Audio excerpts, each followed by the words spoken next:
What's going on, everybody? I'm Terrence and this is Bank Shipping.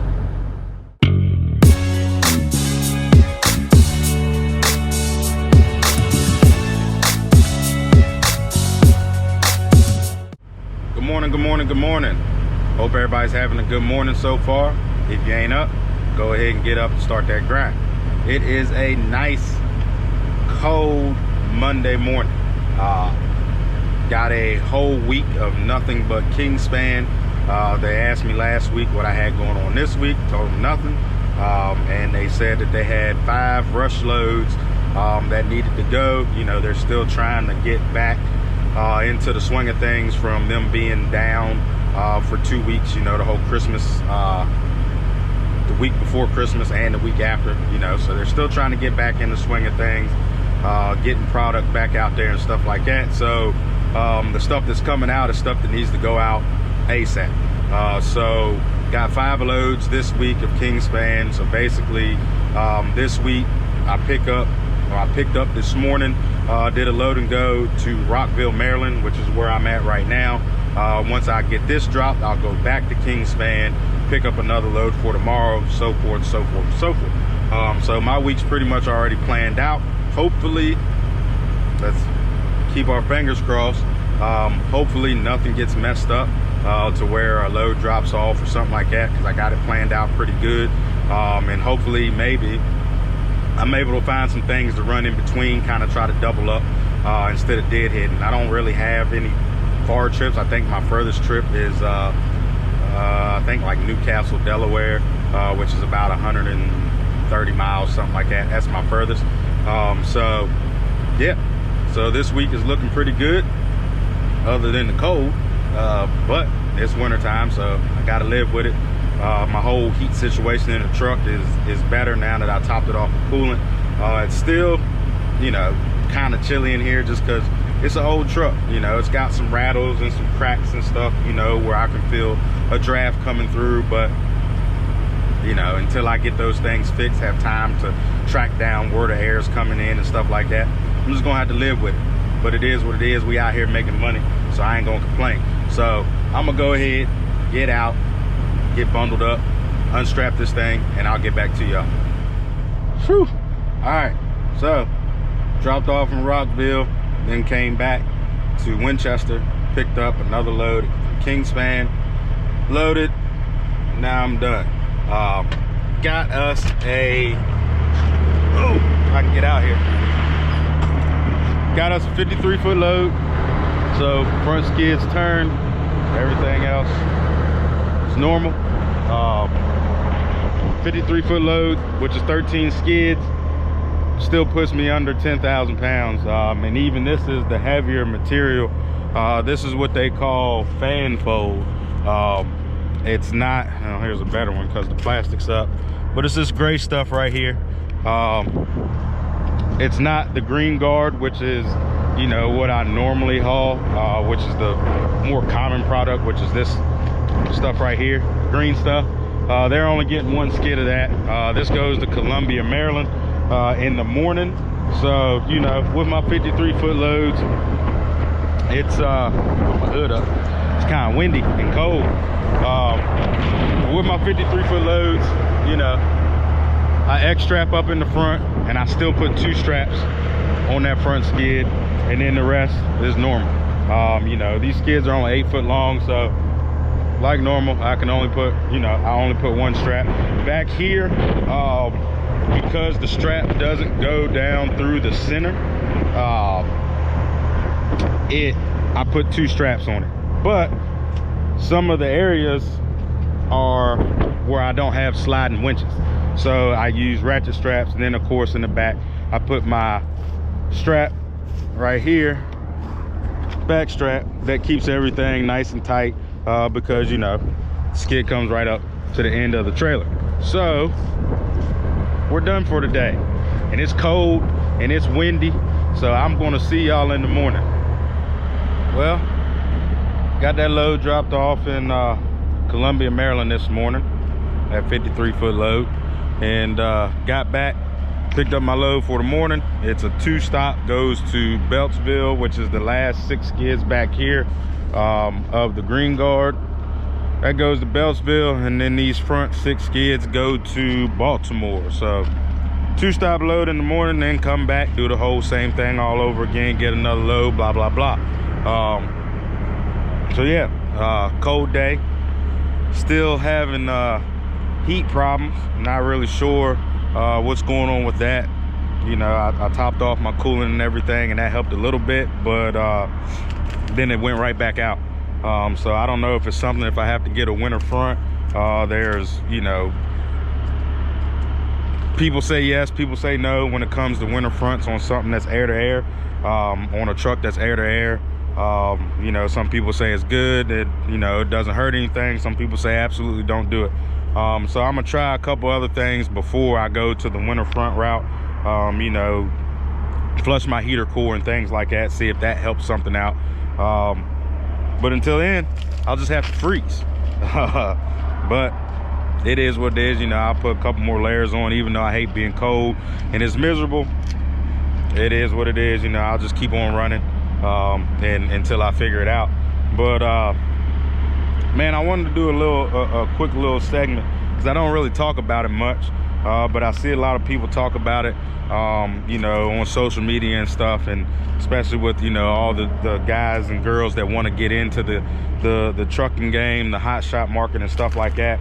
But a lot of people don't talk about, you know, non-CDL. A lot of people hate, I won't say a lot of people don't talk about non-CDL. A lot of people hate on non-CDL hot shots. You know, as you guys know, if you follow me for any amount of time, you guys know that I had a non-CDL hotshot owner operator, Virginia Hotshot, and he did well. You know, I was able to see everything he was doing, of course, because he was my owner operator. So I saw the race that he was running for and the money that he was bringing in. You know, since everybody always wants to talk about money, you know, he did well. Now, there's some things that come with non-CDL hotshot. You know, there are some things that hinder you. One being weight. Weight is one thing that hinders you. You know, if you go out and you get a heavy truck and a heavy trailer, that significantly reduces the amount of weight that you can haul to still be under 26,001 pounds. So you have to keep that in mind if you're thinking about getting into non-CDL hotshot. If you're going that route, you want to try to find the lightest setup you can to help you scale as much weight as possible, just in case. Now, with that being said, it's not all about weight. You know, a lot of hotshot guys out here, they're hauling 20 and 25,000 pounds and stuff like that. There's hotshot guys that haul more on a daily basis than what I do in a semi. You know, I was told a long time ago that hauling heavy doesn't always pay, and that's very true. A lot of times there's guys out here beating up their equipment with heavyweight stuff for crappy rates. So don't think that just because you can't haul as much weight, you can't make as good of a living. Now, I'm not saying that everybody's gonna go out and just beast it and make all types of money, because that's just not it. You gotta be in the right market, okay? A lot of times you gotta remember, when you're non-CDL, you can't haul as much weight. So a lot of the stuff that you're taking, brokers are trying to run that stuff as partials. And because they're trying to run that stuff as partials, because it's not a lot of weight or not a lot of deck space, they wanna give you a partial rate. They wanna give you a cheaper rate than a normal full truckload rate. So you gotta keep that in mind. So especially for non-CDL hotshot guys, you wanna make sure that you got a good market where you're gonna have some good rates for the light weights that you are hauling, okay? But don't let that steer you away. Don't let the guys hating on non-CDL, saying if you don't have a CDL, you're not a real truck driver, all this stuff. Don't let that get to you, man. If you out here and you moving commercial goods from state to state or intrastate, you out here on these highways, you a truck driver. In my eyes, you ain't no different than me. We just drive different vehicles, that's it. Now, I will say, if you are thinking about going the non-CDL hotshot route because it's cheaper, you might want to go back and do some more research. Okay, a lot of people think that it's a cheaper startup if they go the non-CDL route. But if you think about it, let me peep y'all on some game. If you think about it, okay, the main differences between CDL and non-CDL when it comes to money spent, expenses, is your IFTA. Because if you're under 26,000 pounds, you don't have to run IFTA. If you're over, you got to. So your IFTA is one difference. Your drug and alcohol consortium is another difference. And now the clearinghouse and your IRP, your registration.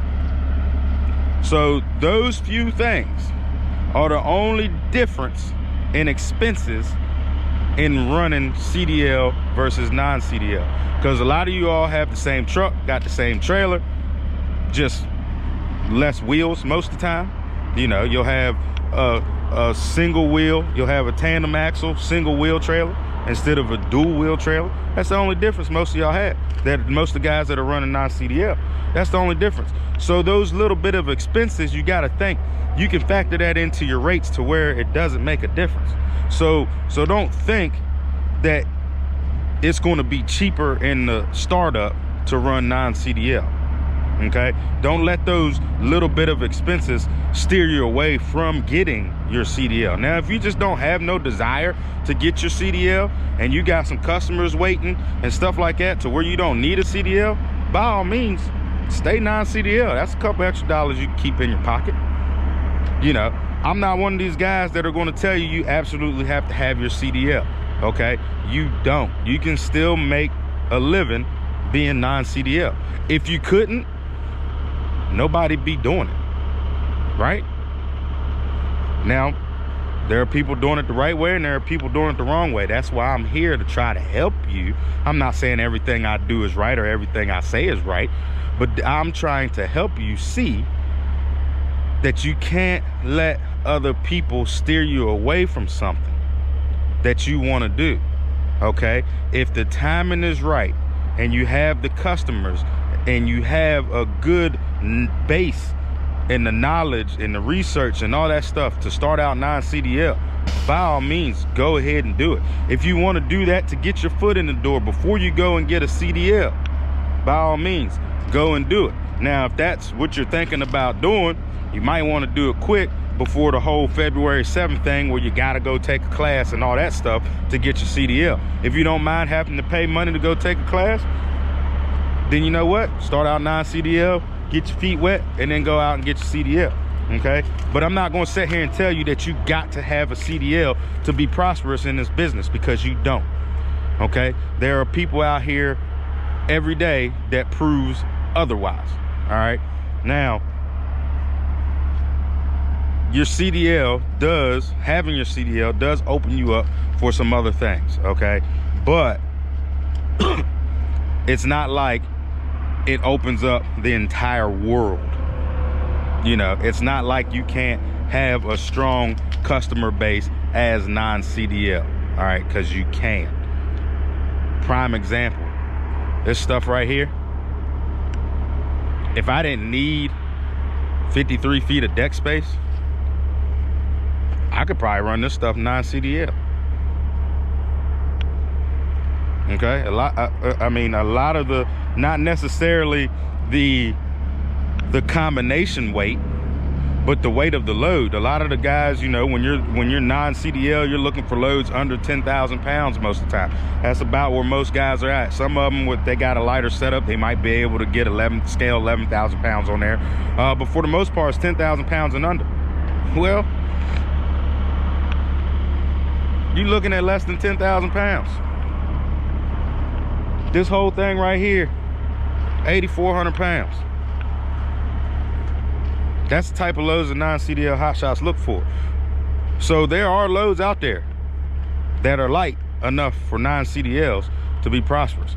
So don't let anybody hate on you or tell you that non-CDL is obsolete. Now, what I will say is later on down the road, in the future, I don't know how far in the future, but I guarantee you the government, the state government and the federal government is probably going to do something about non-CDL. Okay, and the reason is because they're losing money. And the government, everybody knows, the federal government, state government, all that stuff, no government likes losing money. And that's money they're losing out on registration fees, IFTA taxes, heavy highway use forms, all that stuff. All those taxes, they're losing out on non-CDL people. So I'm sure they're going to find a way to tax non-CDL guys because they're losing too much money. But there's nothing they can do right now because it's not just hotshots that are non-CDL. You got non-CDL box trucks, you know, non-CDL straight trucks. There's a lot of trucks out here that are non-CDL. So don't let nobody tell you that you can't make it without a CDL, because you can. And people have been running non-CDL box trucks and straight trucks for years. So it can be done. But just know and research if you're able to do it before you jump out here and do it. I see it every day of people asking about non-CDL, you know, as far as weight. Can I use this truck and can I use this trailer to be non-CDL? It's very simple, okay? If you don't take nothing out of this video, if you're thinking about being non-CDL, if you don't take nothing out of this video but this is the most important part. If your combination can carry, if the gross combination weight rating, GCWR, if that is more than 26,000 pounds, 26,001 pounds, you cannot use that without a CDL. It's not about what you carry, it's about what you can carry.